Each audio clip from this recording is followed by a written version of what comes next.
لله الذي شهر رمضان الذي أنزل به القرآن هدى للناس وبينات من الهدى والفرقان.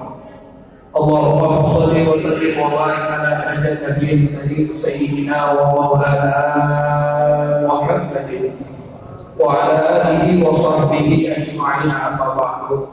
Al-Mukarramun, para sahabat, para hujjah, wabil khusus segenap pengurus Nabi dari At-Taubah, Bapak Ibu hadirin yang hadirat sekalian yang dirahmati Allah Subhanahu wa taala. Puji syukur kehadirat Allah mari sama kita panjatkan.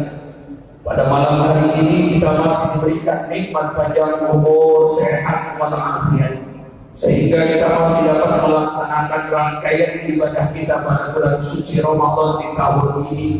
Teriring harapan dan doa, mudah-mudahan seluruh aktivitas ibadah Ramadan kita, baik yang wajib maupun yang sunnah, adalah ibadah-ibadah yang diterima oleh Allah Subhanahu wa taala, dan kedepannya Allah masih berikan kita nikmat iman, nikmat Islam, nikmat panjang umur, sehat walafiat, sehingga kita bisa memaksimalkan ibadah pada bulan suci Ramadan di tahun ini, sehingga mudah-mudahan Ramadan tahun ini jauh lebih baik dari tahun-tahun yang sebelumnya. Salawat dan salam selalu selalu kita istiqomahkan, mudah-mudahan tercurah dan terlimpah kepada pemimpin dunia wal akhirah, yakni Nabi besar kita Muhammad sallallahu alaihi wasallam. Bapak Ibu hadirin dan hadirat, sudah menjadi kebiasaan umum ketika seseorang akan menaiki sesuatu tempat yang lebih tinggi, maka dia akan diuji dengan berbagai macam segala cara.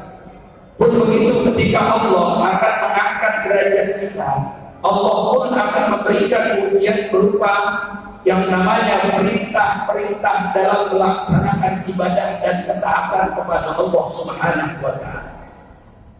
Sama halnya ketika Allah wajibkan kita berpuasa di Ramadan, hakikatnya Allah mau mengangkat derajat kita dari orang-orang mukmin menjadi orang yang muttaqin, sesuai dengan apa yang Allah firmankan ketika Allah wajibkan berpuasa. Yang pertama dipanggil adalah ya ayyuhalladzina amanu, orang-orang yang beriman diperintahkan untuk kutiba alaikumusiyam, melaksanakan kewajiban berpuasa yang memang Allah juga wajibkan kepada umat-umat sebelumnya. Tujuannya la'allakum tattaqun, untuk mengangkat derajat orang yang beriman menjadi orang-orang yang bertakwa kepada Allah Subhanahu wa taala. Dan kalau ini pun dijalankan bukan hanya sembarangan, semua ada standar-standar yang Allah sudah berikan, yang dicontohkan oleh Rasulullah SAW. Kualitas ibadah Ramadan kita minimal Allah syaratkan adalah imanan wahtisaban, yang melaksanakan dasarnya iman kepada Allah. Tujuannya adalah mencari ridha Allah, maka dia akan mendapatkan la'allakum tattaqun, orang yang bertakwa. Artinya apa? Dari tahun ke tahun, dari setiap apapun yang Allah lakukan, standarisasi dari Allah itu tetap. Dan keimanan serta segala sesuatu bersumber untuk mencari ridha Allah tidak akan mungkin bisa kita capai kecuali dengan kualitas dalam beribadah, dilandasi dengan ilmu pengetahuan agama itu sendiri. Maaf Bapak Ibu, kalau kita pakai standar manusia, kadang-kadang standar itu bisa turun. Contoh yang sering dikatakan oleh guru-guru kami, dulu orang kalau mau jadi imam rawatib atau imam sholat, selain dia pandai membaca Al-Quran, dia wajib mengetahui hukum-hukum sholat itu sendiri. Sekarang banyak orang modalnya nekat aja udah. Yang penting dia banyak baca atau hafal juz amat, dia hafal ayat-ayat pendek, tapi dia nggak mengerti hukum fikih sholat itu sendiri. Berapa banyak imam yang ketika menjadi imam di masjid, ketika ditanya apa rukun qauli, apa rukun fi'li, apa rukun qalbi, mereka nggak tahu padahal ini dasar. Yang jelas dikatakan faqul man bi ghairi ilmin ya'malu a'maluhu mardudatun la tuqbalu. Siapa orang yang ibadah kepada Allah, tapi kalau tidak dilandasi dengan ilmu pengetahuan tentang ibadah itu sendiri, maka ibadahnya ditolak, tidak diterima oleh Allah Subhanahu wa taala. Bahkan standarnya bukan itu.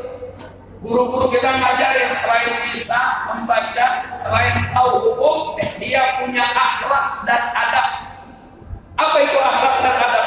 Bukan ketika lagi jadi imam, di luar imam pun dia harus jaga adab-adabnya. Saya masih ingat, dulu saya masih kecil, di daerah saya Kebun Nanas tuh, gudangnya ulama, gudangnya habaib. Ada seorang imam yang rawatib, begitu lagi sore-sore main bola pakai celana pendek itu langsung dihapus. Kenapa? Akhlaknya nggak ada.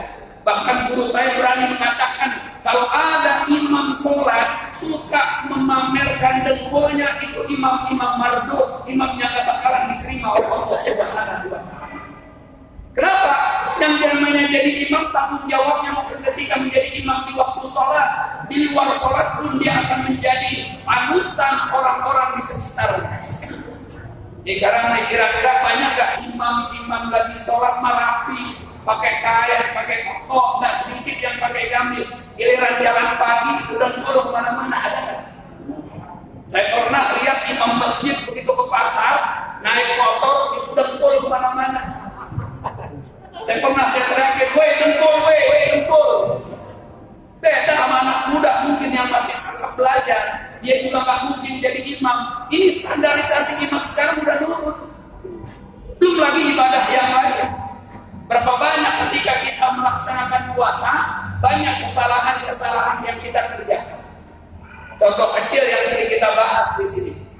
Begitu kita buka bersama di masjid, waktu maghrib tiba, nggak sedikit tuh yang mimpin doa, begitu dengar maghrib, bukannya batalin, ayo kita baca doa Allahumma la rasuluhu wa bika amantu.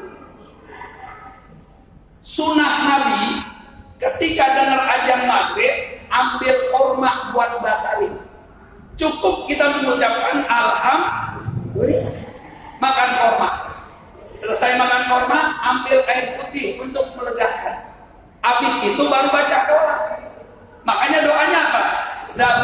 Dahabat Romahu wa butalatil uruku, telah hilang rasa dahagaku, telah basah ini tenggorokan. Ini belum dibasahin tenggorokan, belum makan korma udah baca doa, ini orang lindur nih. Tapi insya Allah di Al-Qobah mah nggak ada. Ya, di Al-Qobah mah makan dulu kenyang baru baca.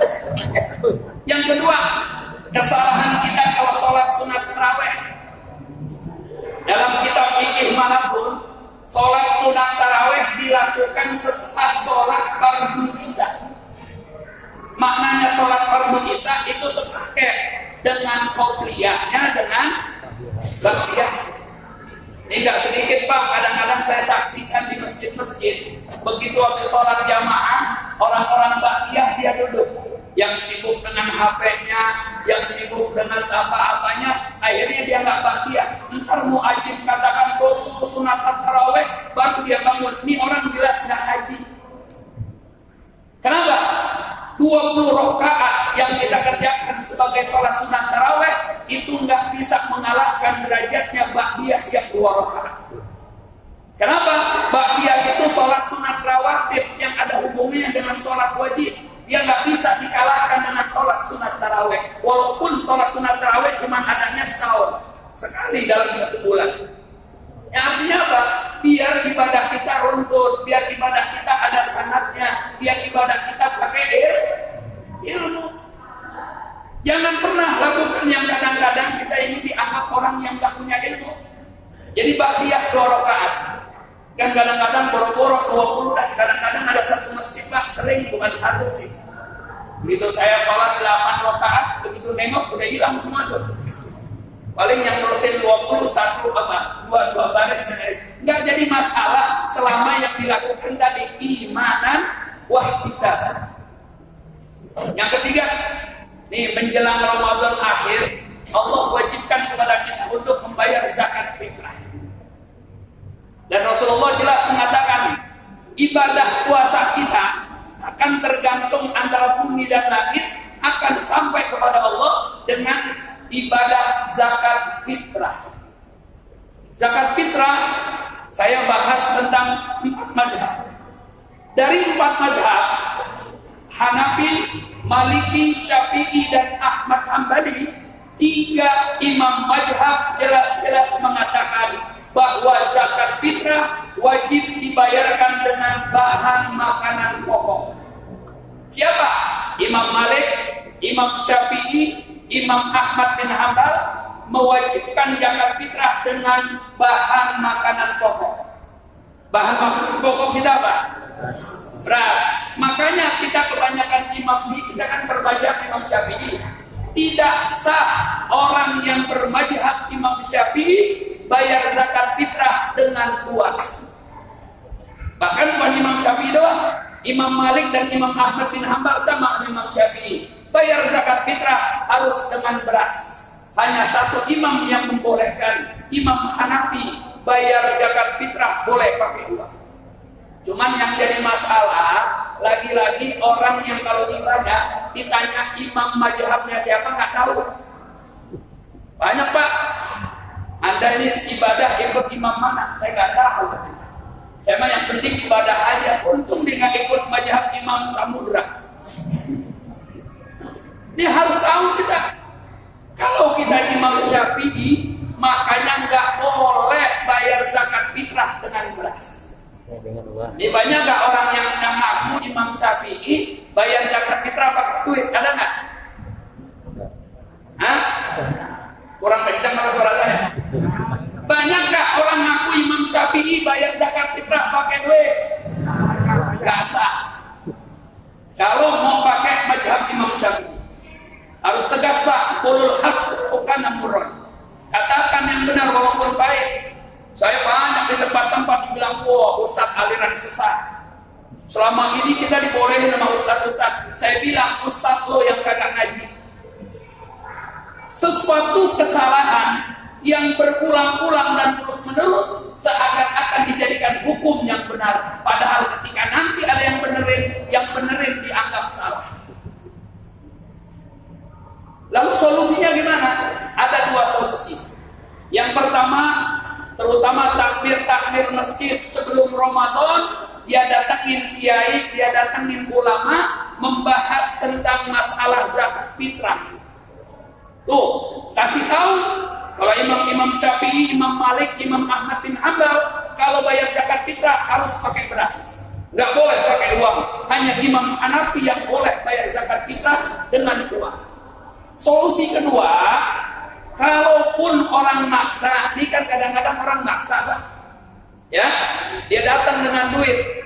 Panitia masjid boleh menyediakan beras. Nih, boleh dagang, cuman jangan di area masjid, haram hukumnya. Mana?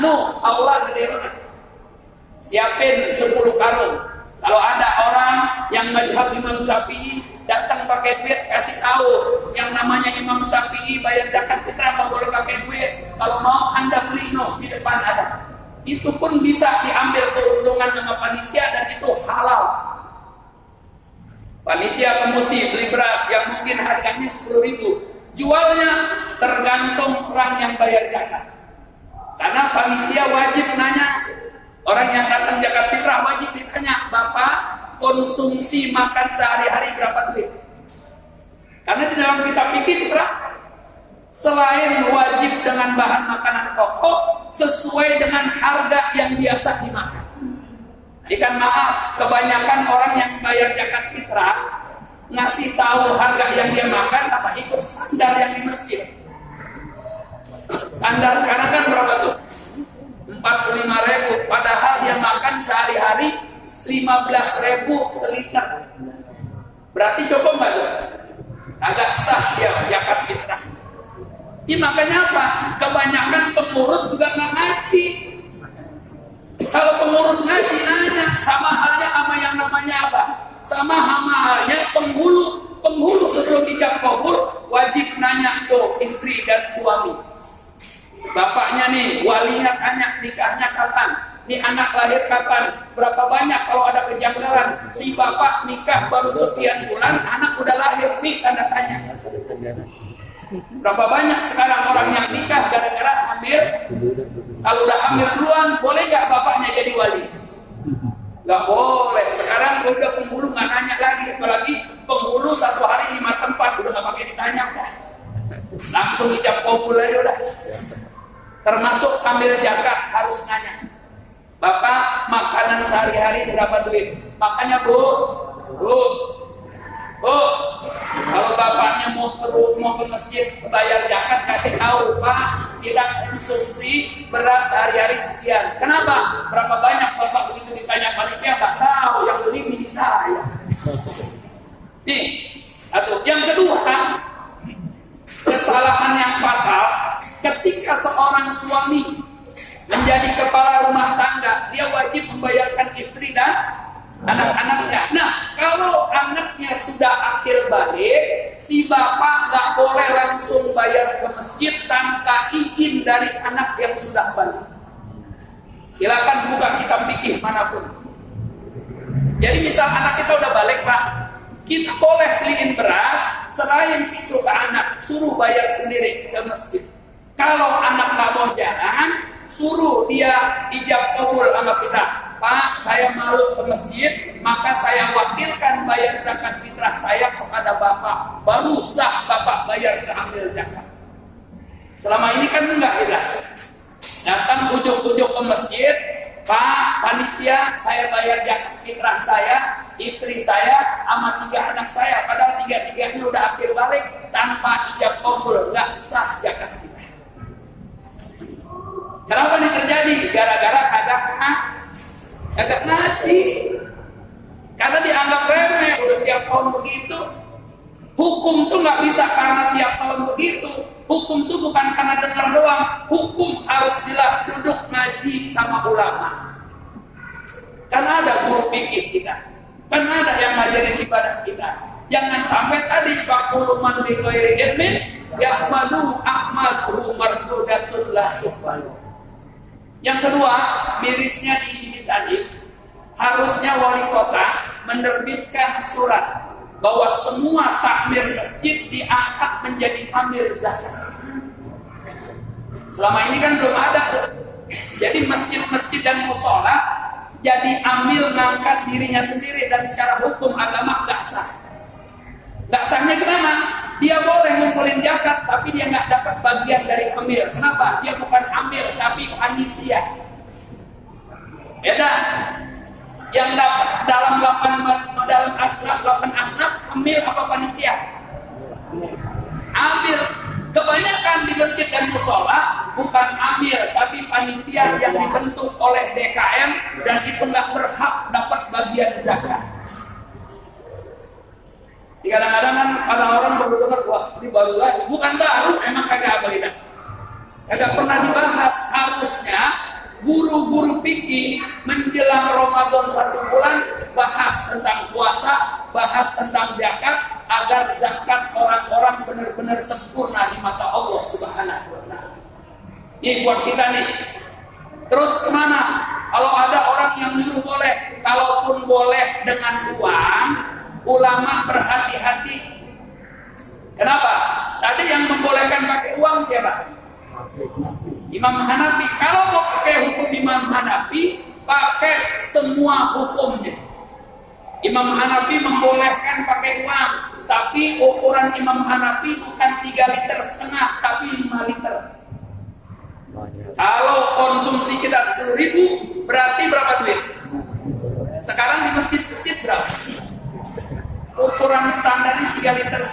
Inilah yang kadang-kadang banyak orang yang nggak paham. Saya banyak tegur panitia di masjid. Alasannya apa? Nih udah ada edaran dari Basnas. Padahal Basnas belum tentu memakai hukum Imam Syafi'i, tapi kebanyakan yang namanya jamaah kita pakai mazhab apa? Syafi'i. Ini hati-hati ibadah. Jangan sembarangan, nanti di akhirat nanti kita ketika minta pertanggungjawaban. Oh, saya di dunia waktu ibadah ikut Imam Syafi'i. Kata Imam Syafi'i, enak aja loh. Ngaku Imam Syafi'i loh. Tapi begitu bayar zakat fitrah pakai apa? Kayak duit. Imam Syafi'i nggak pernah mensahkan zakat fitrah pakai uang. Solusinya cuma satu. Kalau dia tetap ngaku Imam Syafi'i, kemudian mau dengan uang, panitia wajib nyiapin beras di depan. Nggak boleh di area masjid jualan. Saya kadang-kadang kalau ada acara suka kesel sama ibu-ibu tuh. Kalau lagi maulid kayak apa, kadang-kadang dagang di dalam masjid. dagang jamu, dagang permen, dan lain nggak boleh di area masjid itu khusus tempat ibadah. Masuknya aja apa? Allahumma ftahli abwaaba rahmatik, nyari rahmat Allah. Begitu kuat baru abwaaba min fadlik, nyari karunia Allah subhanahu wa ta'ala. Nah ini saja mungkin karena waktu yang terbatas, minimal jadi pengetahuan kita. Yang selama ini ngaku Imam Syafi'i masih bayar zakat pakai duit, besok robah. Ya, besok robah. Kenapa? Yang penting saya sudah sampaikan.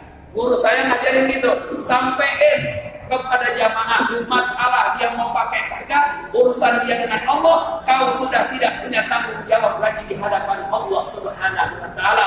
Wallahu a'lam bishawab. Assalamualaikum warahmatullahi wabarakatuh.